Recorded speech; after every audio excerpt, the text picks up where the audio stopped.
With COVID-19 cases spiking. With COVID-19 spreading rapidly, the demand for at-home COVID tests. The Omicron variant is creating two different COVID testing sites in Western New York. A line of cars backs up to Eggert Road outside Brighton Eggert Pharmacy in the town of Tonawanda. Tonawanda is a suburb of Buffalo, New York.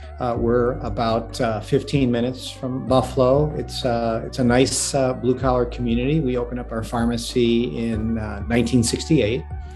My father, and we've been working at that location for the last 50 plus years. Well, in March of 2020, like any retail business, we had to start making changes very quickly. But in November of 2020, things really started to ramp up and affect Western New York. And we saw the need for COVID testing.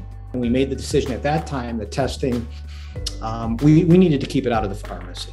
We very quickly set up the lab, and we started, we purchased cones, and we started testing cars along the side of our plaza. We did not want them to get out of the vehicle. And we were having those vehicles just pull over to the side of the road, and we were running results out within 20, 25 minutes. Well, in the first 10 days, we had done over 4,500 tests. Within 2 weeks, our local government stepped in. We would have accidents just about every night. And our local government said, "Don, you have to move." And I said, "Well, we're not selling fried dough. We're providing a very important service in our community. We can't stop, we can't move." He said, "No, we need to find you a better location." So he quickly helped us move to a community center within a mile of the pharmacy, and we got it up and running over a weekend. By December of 2020, we had gone from 4,500 tests to over 19,000 tests. So we were approaching 700 tests a day. And the lines by Christmas were over 1.5 miles long. So our town supervisor said, "Don, you can't stay there. You're creating a terrible traffic jam in this part of town. We got to move you again." So he said, "I got a better spot for you. I've got our local town golf course." So over another weekend, we purchased more tents to accommodate the greater volume of cars, and the town clubhouse for the golf course became our lab.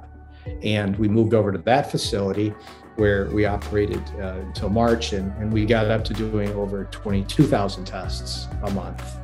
We quickly became the largest provider of testing in Western New York.